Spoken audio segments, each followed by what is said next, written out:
How come you didn't stop? Childish. Yeah. I didn't even realize I was doing it. I apologize. Yeah.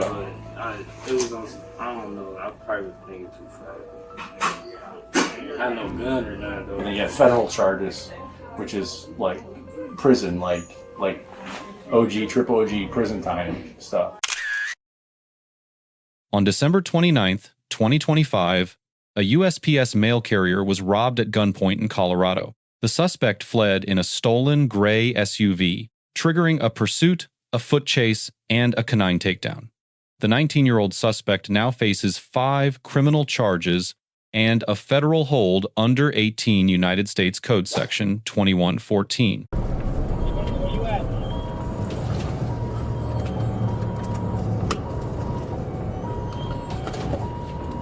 Eastbound, 94 Dickens, eastbound.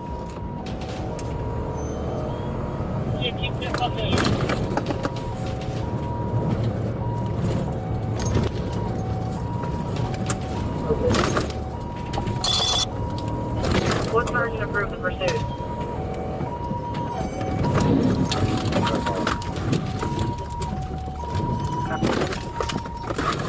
Foot bail, foot bail, foot bail!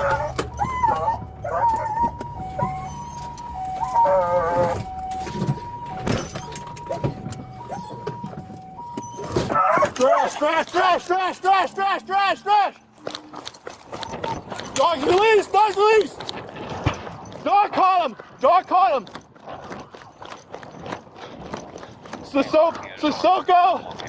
Soka and 116. Put your hands down! Put your hands down! Lay on your belly! Get on your belly! Get on your belly!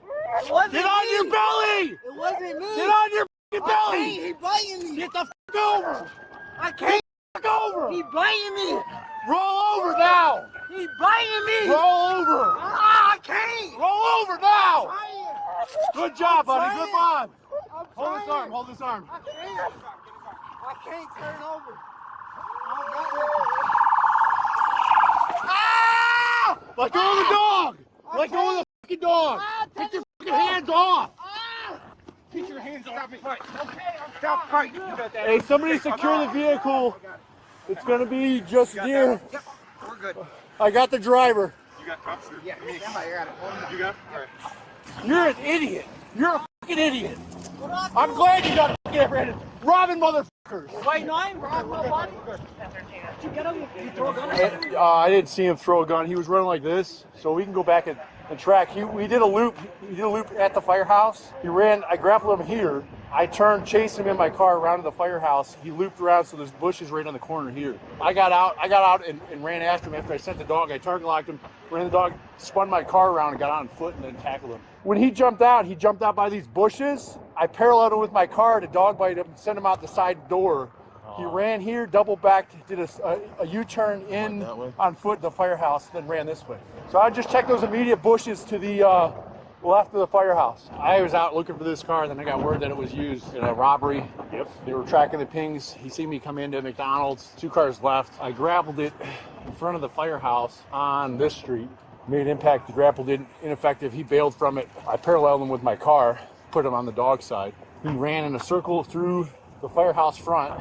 I got out, just opened up the door manually. I tried to lock the dog tackled him over here. The bag's still in the back. He's in a car currently now but it was riding parallel with somebody else.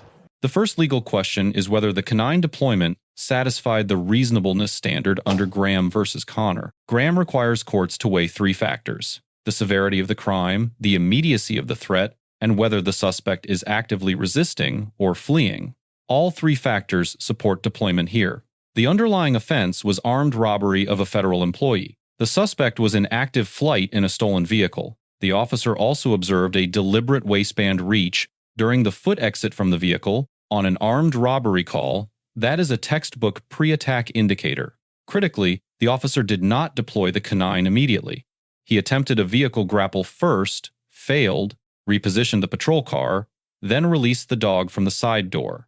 That stepped escalation grapple, vehicle pursuit, K9, is exactly what the use of force continuum requires, and significantly strengthens the officer's Fourth Amendment position. You the person I would ask if the dog is up to date on all vaccinations? yeah. Okay, all good. All right. Are you stepping in all Yeah, set? All I'm right, gonna go ahead and pull pull that this. for me then. He only bit you once? Yeah. All right, here. Where'd he get you at? Right here. All right, I'm gonna pull these down just so we can take a look, okay? Is it easier to stand up or no? It might be easier right here. Can I assist you getting up? Just because your pants are going to get torqued. Right here. Okay, just my touch here. Just checking this out, okay? Those look pretty superficial. I don't think there's any concern that like there's any with dog bites things we gotta worry about. Making sure there's like no little teeth left or anything like that. That's usually just when it's like a big deep puncture wound. They read your Miranda warning. I'm going to just make this quick so we can get you a process to get you to jail. When you guys were at McDonald's, you see me pull in because you guys dipped out, right? Is that what happened? You see my marked sheriff cruiser? So you pulled out and went around the back of McDonald's. You saw my overhead lights, heard my overhead sirens? Yes. How come you didn't stop? Childish. Yeah. It's all right. I mean, we all make mistakes, man. I was a young kid at one time. It is what it is. So you saw the overhead lights, didn't stop. How come you didn't stop when you got out of the car, started running, you were clutching your waistband? Stuff like that's going to get you shot.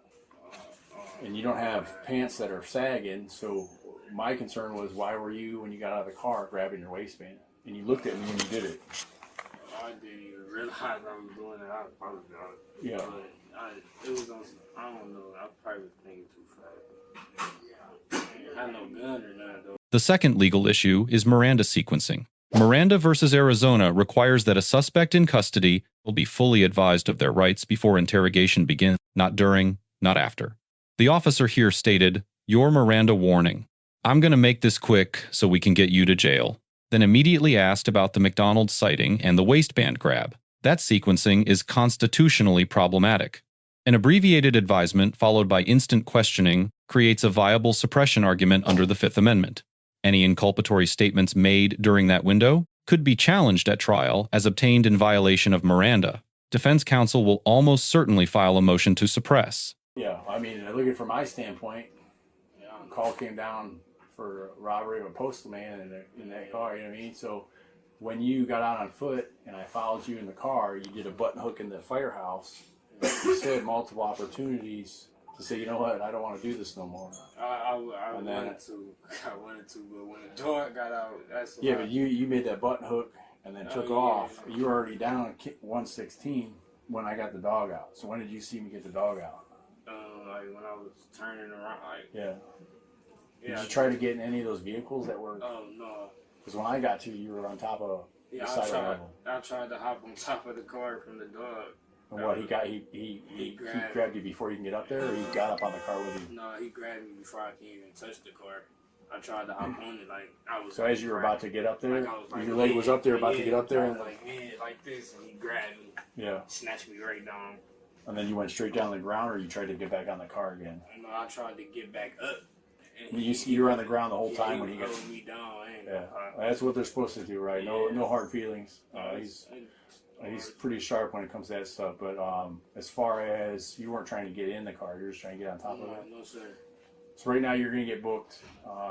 It's up in the air on how, but right now it's a federal hold on you at this time. So per what the gentlemen here that talked to you prior, before I came in here and talked to you, they're going to be presenting this to AUSA, which is the federal district attorney. So you have state, which is me, just state charges, which is a pretty big deal. And then you have federal charges, which is like prison, like OG, triple OG, prison time stuff. That's who they're with. So they're going to be booking you on a federal hold, reaching out to the district attorney's office, presenting the facts of the case, and then they're going to go forward with whether they're going to continue with some of the charges, all the charges, or if they're going to kick it back to the sheriff's deputies and go state charges. Does that make sense? Yeah. Do you have any questions for me? No. All right. Get this thing off here and get you out of this freaking hospital. And this is upside down. I was just going to leave this on, but the eyelet's on the wrong side on this one. So I'm going to put this on there. you can go ahead and stand up for me, and then just face the wall. So we'll walk them out, we'll get them secured. I'm going to see if I have one of those authorizations to hold. And it's a federal hold per the Postal, and I'll get the name and put it on there. We might have one in the back. I don't know. Make sure, if you remember anything from this, is to take that antibiotic. You can forget about whatever conversation, but don't forget about taking that antibiotic, all right? Your ass cheek will swell up and you'll be hating life and you won't be able to fall asleep because you'll be sleeping on your butt cheek. Just take your antibiotic. The third issue is federal jurisdiction. Robbing a United States Postal Service employee is a federal offense under 18 United States Code Section 2114, carrying up to 25 years imprisonment. The officer accurately explained to the suspect that the U.S. Attorney's Office, the federal district attorney, would determine whether to prosecute federally at the state level or both. This dual-track possibility is legally correct. Federal and state prosecutions for the same conduct do not violate the double jeopardy clause. Under the separate sovereigns doctrine established in Abbott versus United States, the canine officer receives a B+. The stepped force escalation was tactically sound and legally defensible. His on-scene articulation of the waistband reach as a threat indicator provided precise, documentable justification for the force level applied. However, the rushed Miranda delivery, followed by immediate questioning, is the single most significant legal vulnerability in this case. That procedural lapse undermines an otherwise well-executed arrest. The suspect receives a C. The decision to flee created every charge he now faces. The waistband reach, unintentional by his own admission, does not reduce its objective legal significance under Graham. His post-arrest composure and absence of physical resistance after takedown are noted, but they do not materially alter the weight of physical evidence against him. The department receives a B. Dispatch oversight of the pursuit, coordinated federal referral, and prompt post-bite medical attention all reflect sound policy execution. The Miranda training gap is the department's primary liability exposure. 3 takeaways from this encounter. First, stepped force escalation is not just good tactics. It is the difference between a constitutionally valid arrest and a civil rights lawsuit under Section 1983. Second, Miranda is not a formality. A rushed advisement delivered to move faster through booking can cost the prosecution its most valuable evidence at trial. Third, robbing a federal employee is categorically different from a state-level offense. Suspects and officers alike must understand when federal jurisdiction attaches because the sentencing consequences are not comparable. Let us know if there is an interaction or legal topic you would like us to discuss in the comments below. Thank you for watching, and don't forget to subscribe for more content on police court interactions.